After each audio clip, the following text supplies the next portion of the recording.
martes más les presentamos el espacio SINAI, un espacio dedicado a la ciencia y a la investigación que se desarrolla en nuestra comunidad con agentes del SINAI, del Sistema Navarro de I+D+, y que coordina Aditec y cuyos proyectos en colaboración financia el Gobierno de Navarra.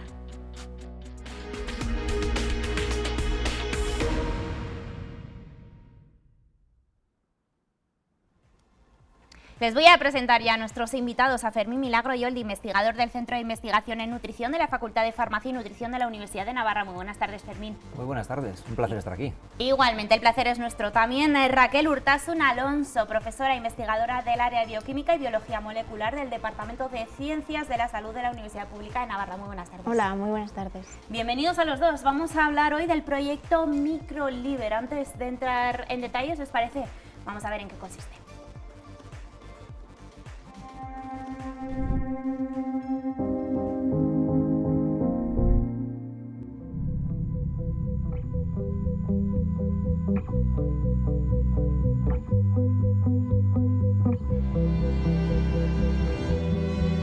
Este proyecto colaborativo nace con dos objetivos concretos. Por una parte, el desarrollar un dispositivo para el análisis de la microbiota tomando muestras de distintas partes del tracto digestivo y por otra parte intentando desarrollar nuevas estrategias para la terapia de la enfermedad del hígado graso no alcohólico.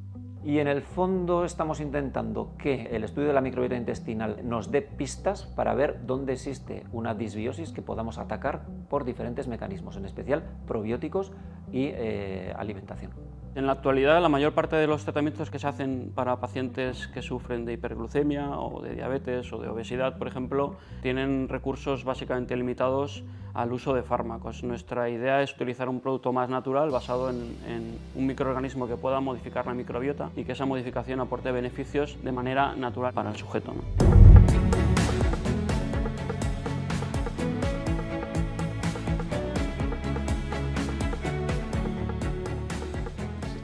Tienes una caja negra y claro, pues tú entiendes las entradas y las salidas, pero ¿qué pasa en medio, ¿no? Y entonces, pues por mi experiencia, oye, pues ¿por qué no pensamos en una forma en la que podamos tener muestras de lo que pasa en medio? De una manera que sea muy barata y que sea para todo el mundo. De ahí se nos ocurre la idea de desarrollar una cápsula como dispositivo mínimamente invasivo que sea capaz realmente pues de activarse en determinadas zonas del intestino para poder hacer un mapping de la flora intestinal. Hemos tenido unos resultados bastante favorables porque hemos conseguido que en un modelo de hígado graso de ratón los probióticos que hemos probado tengan la capacidad de disminuir la grasa que se acumula en el hígado. La cápsula para obtener microbiota de diferentes partes del tracto gastrointestinal la estamos probando ahora mismo en un modelo de cerdos, que es el modelo preclínico anterior a llevarlo al ser humano. Es un reto colaborar con otros porque a veces se pueden producir pequeñas islas de trabajo, ¿no? Independientes unas de otras, ¿no? Entonces lo bonito realmente es el aprender de los otros grupos y el enriquecimiento mutuo que tiene por los diferentes puntos de vista. Haciendo un gran equipo se consiguen las cosas de manera más eficaz. Entonces supone obviamente no un 1+1, sino una sinergia a la hora de desarrollar proyectos. Nos permite diseñar o idear proyectos de investigación básica aplicada a un plazo medio-largo que al final dé un beneficio para la sociedad.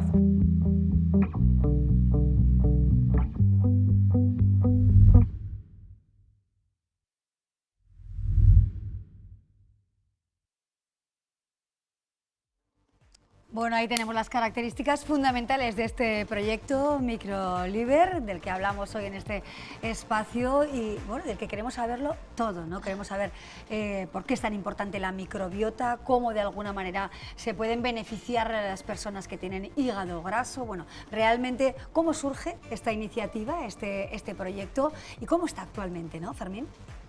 Pues el proyecto surge por la idea que tenemos desde hace ya un tiempo de la importancia que juega la microbiota intestinal, todos los microorganismos que hay en nuestro intestino, a la hora de mejorar o empeorar nuestra salud.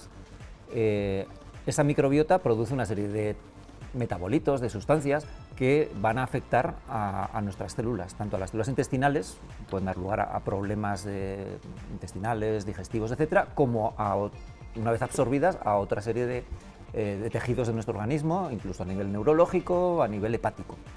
Y uno de los objetivos principales luego del proyecto va a ser centrarnos en una de esas patologías, concretamente a nivel hepático, que va a ser el hígado graso, que ya hablaremos un poquito más de ella, porque tiene una importancia muy grande en la sociedad. Hay mucha gente que está afectada, pero no conocemos gran parte, o muchos de los casos están infradiagnosticados, no hay un tratamiento eficaz, y entonces es una patología que da mucho juego a la hora de encontrar nuevas terapias y nuevas estrategias. Claro. Raquel, o sea que la calidad de nuestra microbiota es fundamental para el desarrollo de nuestra vida, de nuestra salud, ¿no?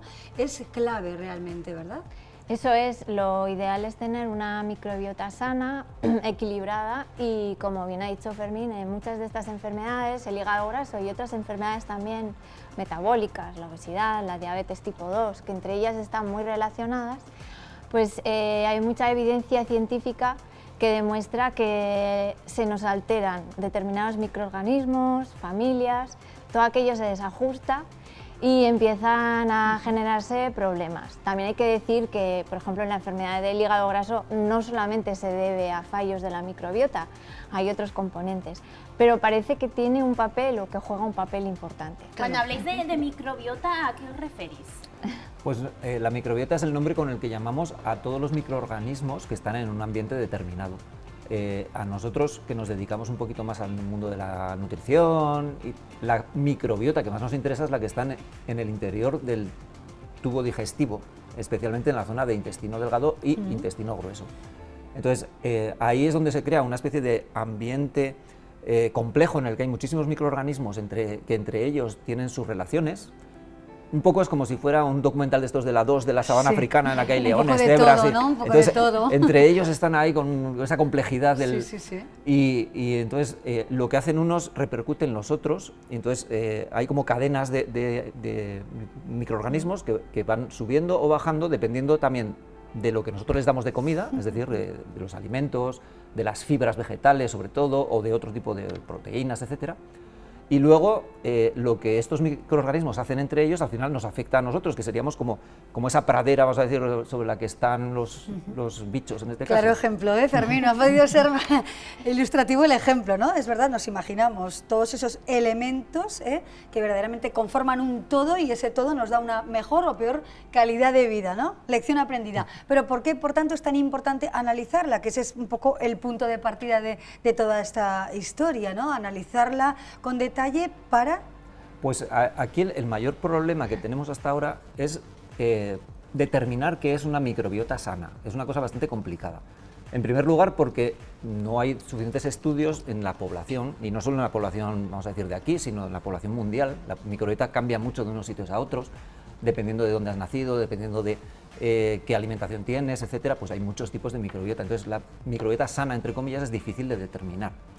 Pero lo que sí sabemos es, con los estudios propios que realizamos en Navarra, qué diferencias hay entre la microbiota de las personas sanas y las que tienen problemas de salud, determinados problemas como el hígado graso, la diabetes, etc.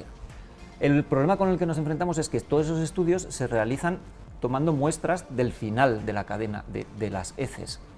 Pero lo que no sabemos, y eso es una especie de caja negra, un gran misterio, es qué ocurre entre medio, es decir, ¿dónde está el problema? ¿En el intestino delgado, en el grueso? ¿En qué parte del grueso están creciendo aquellos microorganismos que no nos interesan?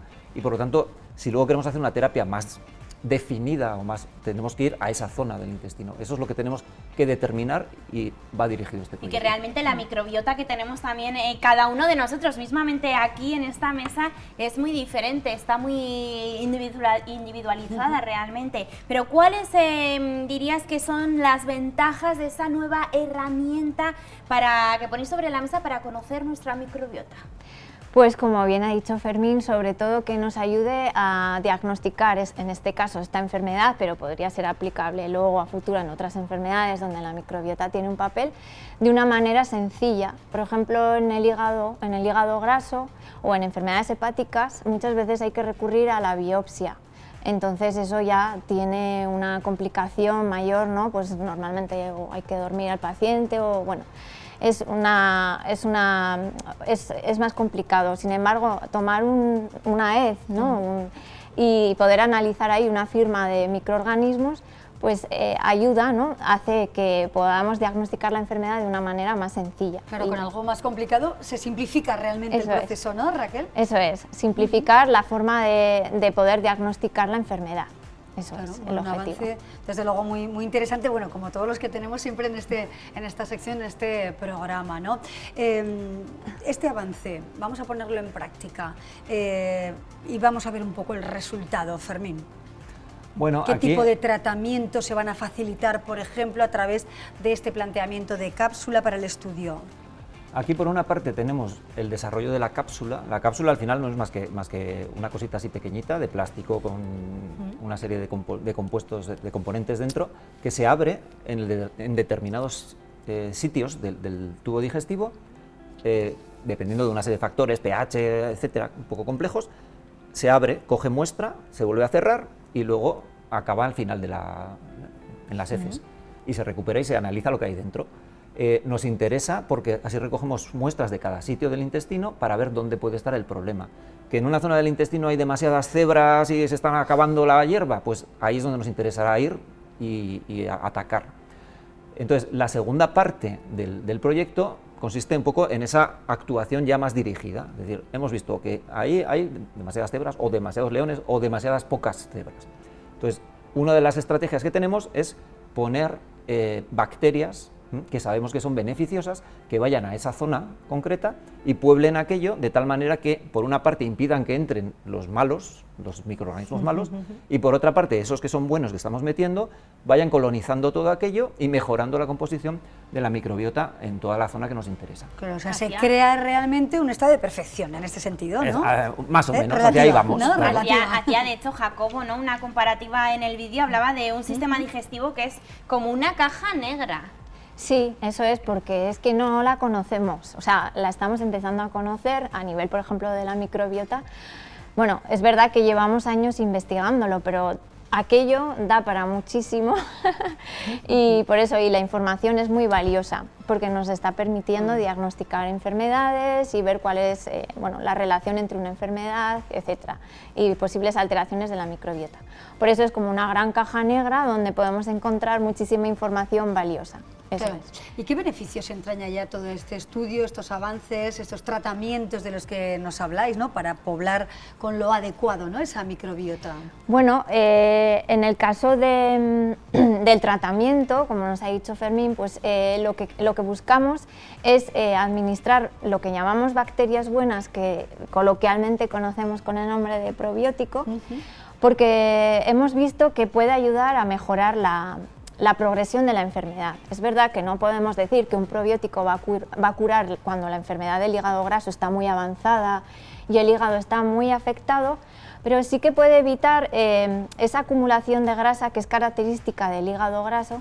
Podemos conseguir que se disminuya, ¿vale? Y entonces eso es uno de los principales beneficios que tiene, sobre todo en este caso, el tratamiento por el que apostamos en este proyecto, que es el uso de probióticos.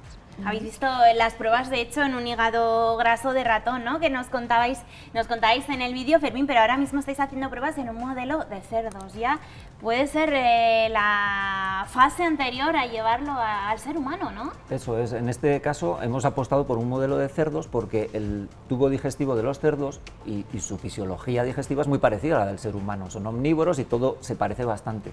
Nos sirve muy bien para hacer las pruebas con la cápsula, que se abra, que se cierre en los sitios donde nos interesa, porque se parece mucho al nuestro.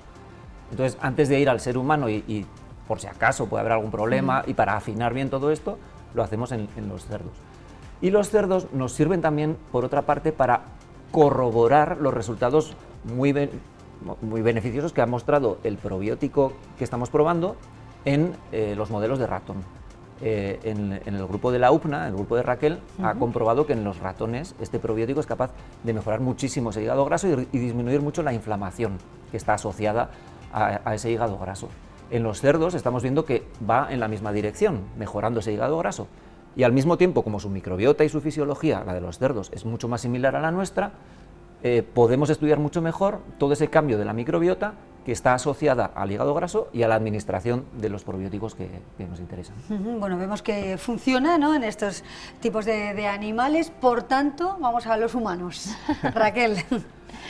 Bueno, eso ya es un escalón un poco mayor, sobre todo, bueno, los estudios a nivel de probióticos quizá es donde nos encontramos con mayores problemas, sobre todo por lo que ha empezado a decir Fermín, de que la microbiota en humanos es mucho más dispersa, por llamarlo de alguna manera, es muy variable entre personas y los estudios se complican, ¿no?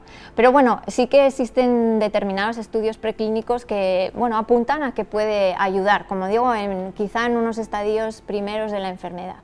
Pero eso, el tema que tenemos con los estudios animales, primero en roedores o los de los cerditos ahora, es que además ellos conviven juntos, se alimentan igual, y entonces todos los resultados que obtenemos son un poco más homogéneos, ¿no? Cuando estudiamos también la microbiota, su microbiota, los cambios que estamos viendo pues, son como más fácil para nosotros de interpretar los resultados. Cuando nos vamos a los humanos, cada uno vivimos en nuestra casa, comemos una dieta, etcétera, y entra la variabilidad en juego y se complica. Pero bueno, creemos que es un tratamiento preventivo que merece la pena explorar. Sí. Y conocer, desde luego, porque sin este espacio realmente, Amaya, no aprenderíamos nada de lo que se da en la porque se ciencia, habla mucho, ¿no?, de la microbiota avances intestinal, ¿verdad? Pero quizá, bueno, bueno, no sé si con tanta precisión, ¿no? Desde luego, pensamos a veces en determinados alimentos que nos dicen, bueno para la microbiota intestinal, ¿le damos importancia? ¿Hasta qué punto? Pues hoy estamos observando la importancia que tiene y la complejidad que entraña su estudio, precisamente, ¿no? Bueno, vamos al paso final. Hay una conexión total entre ambas entidades, es importante, lo decíais también en el vídeo, ¿no?, porque no sois islas de trabajo, sino que estáis súper conectados. ¿Y eso qué beneficios también entraña para el proyecto? Pues un proyecto así no se puede iniciar si no hay una serie de grupos que van en la misma dirección, y además grupos, vamos a decir, muy diferentes unos a otros. Aquí hay ingenieros que diseñan la cápsula, aquí hay un departamento de bioquímica que estudia los mecanismos moleculares implicados en la mejora del hígado graso. Hay un grupo de nutrición que estudia más la microbiota y cómo la dieta y los compuestos de la dieta cambian esa microbiota. Y hay grupos de genómica que lo que hacen es secuenciar todo lo que hay ahí y dar una explicación un poco a esos cambios que ha habido en esa microbiota.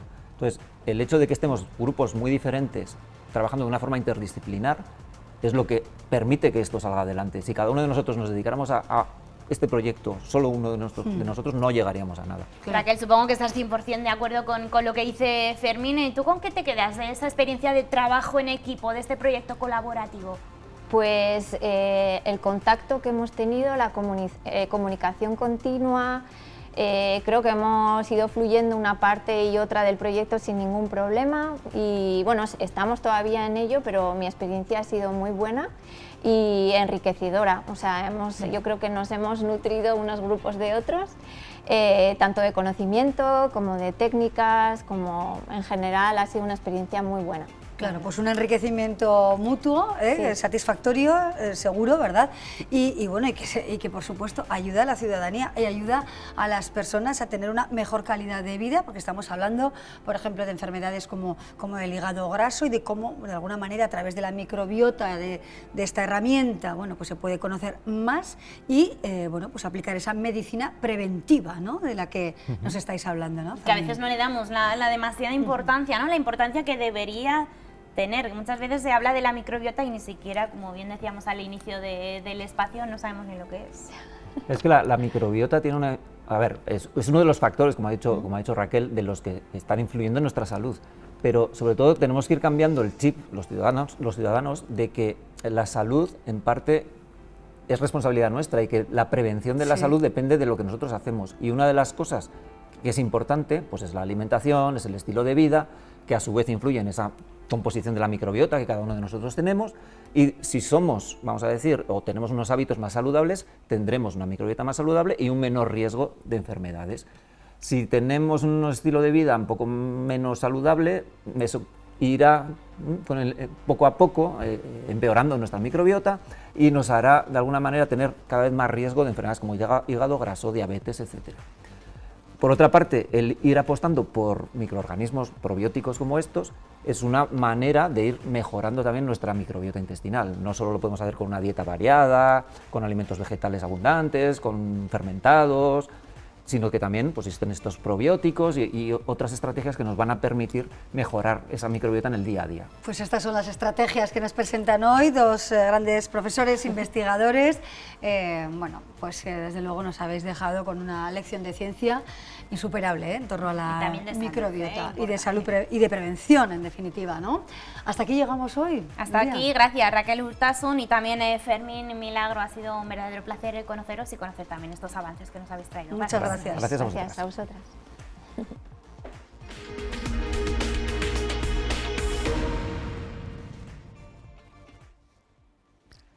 Con esta dosis de ciencia nos vamos a ir a publicidad, pero no se muevan, ¿eh? En tan solo unos minutos volvemos con mucho más. Muchas historias que contarles. Hasta luego.